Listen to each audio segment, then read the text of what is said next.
Hello everyone, आज हम part 4.3 Chhattisgarh की लोक कलाएं पढ़ेंगे, जिसे लिखा है दानेश्वर शर्मा जी ने। दानेश्वर शर्मा जी जो कि छत्तीसगढ़ के बहुत ही प्रसिद्ध लेखक हैं, जिन्होंने छत्तीसगढ़ की लोक कला पर प्रकाश डाला है। आज हम उनके माध्यम से जानते हैं छत्तीसगढ़ की लोक कलाएं के बारे में। लेखक कहते हैं कि छत्तीसगढ़ की लोक कलाएं बहुत प्राचीन हैं। इस क्षेत्र के कलाकारों की प्रसिद्धि देश के कोने कोने तक फैली हुई है। विदेशों में भी यहाँ के कलाकारों का अपना प्रभाव दिखाई पड़ता है। यद्यपि लोक कला का क्षेत्र बहुत व्यापक है, किंतु उसमें से कुछ प्रमुख गीत, कथा, नाटक एवं नृत्यों की चर्चा संभव हो सकती है। विस्तृत भंडार को बताना संभव नहीं है, परंतु हम आज उनके कुछ अंश पर प्रकाश डालेंगे। जैसा कि आप देखेंगे, लोक कला के जादूगरों का लंबा इतिहास है। छत्तीसगढ़ के लोग देश के कोने कोने और विदेशों में अपनी छाप छोड़ रहे हैं। छत्तीसगढ़ की लोकगीत झूमते झुमाते गाए जाते हैं। लोकगीतों में पुरुषों की अपेक्षा महिलाओं का आधिपत्य अधिक रहता है। हमारे भारतीय लोकगीतों से भी अधिक विशिष्ट है वहाँ धुनों की विविधता जो जिसे सुनकर हम स्वयं ही झूमते हुए चलते हैं। छत्तीसगढ़ की लोकगीतों में विशेष महत्व है ददरिया गीत, जो कि एक श्रृंगार गीत है। सुआ गीत, इस तरह से और भी छत्तीसगढ़ के जो लोकगीत हैं उनकी अपनी अपनी विशेषताएं होती हैं। इन लोकगीतों में सवाल जवाब भी चलता है और यदि एक पद गा दिया जाता है तो दूसरा उस पद का उत्तर देता है, और इस तरह से ददरिया एक लंबा गीत है जो कि काफी लंबे समय तक चलता है।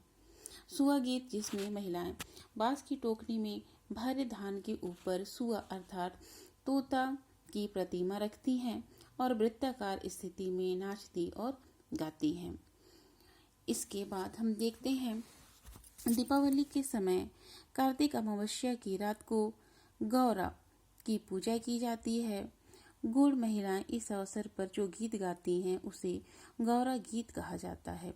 रात भर पूजा अर्चना की जाती है और अगले वर्ष फिर से देवी को आने का आमंत्रण देती हैं। इसी के साथ ही हम देखते हैं ज्वारा गीत, जो कि शक्ति की आराधना का गीत है, जो कि नवरात्रि के पर्व पर गेहूं के उगे हुए अंकुर के माध्यम से शक्ति स्वरूपा प्रकृति के रूप में उसे जाना जाता है। हमारे यहाँ पर छत्तीसगढ़ के प्रमुख लोकगीत गायक फूलचंद्र श्रीवास्तव, भैया लाल हैड़ाऊ, बैतल राम साहू, पंचराम मिर्झा, केदार यादव, नर्मदा प्रसाद वैष्णव, कुंदूराम दलित, शिव कुमार तिवारी, शेख हुसैन जैसे कई कलाकार हुए जिन्होंने लोकगीतों पर प्रकाश डाला। लोक गाथा बड़ी बड़ी कहानियां होती हैं और इसे ढोला मारू, सोन सागर, दसमत, कैना, भरथरी, आल्हा, पंडवानी, देवार गीत, बांस गीत, ये सारे इनमें काफी प्रमुख हैं।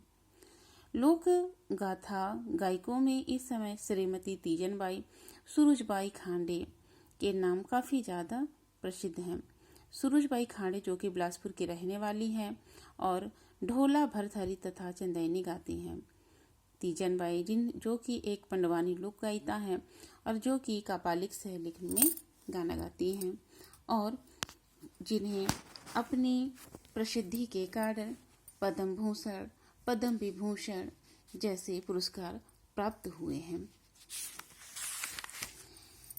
पंडवानी, जो कि पांडवों की कथा है, जिसे झाड़ू राम देवांगन पंडवानी के एक शीर्षस्थ कलाकार थे और मध्य प्रदेश शासन के द्वारा उन्हें शिखर सम्मान प्राप्त हुआ था।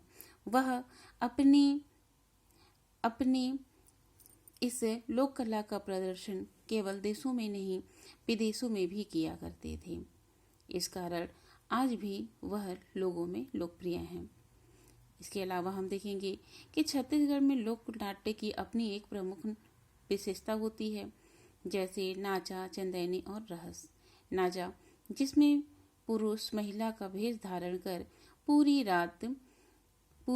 रात नाचा करते हैं और सवेरे कर्मा होता है। इसके अलावा हम यहाँ पर देखेंगे स्वर्गीय दाऊ मंद्रा जी, जो कि एक बहुत बड़े कलाकार थे।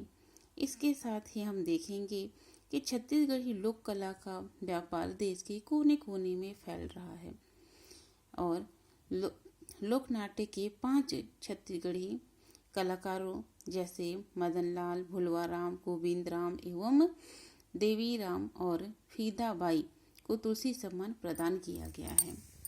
चंदेनी एक लोक नाट्य है जो कि लोरिक और चंदा की प्रणय गाथा है। हमारे यहाँ छत्तीसगढ़ के लोग मांदर की थाप पर थिरकते हुए नजर आते हैं, झूमते झुमाते हैं और अपने इस समाज को, देश को हर्षोत्तालित करना चाहते हैं। इसके अलावा हम आज देखेंगे कि पंथी का नृत्य जो कि काफ़ी तेजी से नाचा जाता था, वह आज भी एक प्रश्न बना हुआ है। देवदास की पार्टी ने विदेशों में खूब ख्याति अर्जित की थी। नृत्य की तेज गति के कारण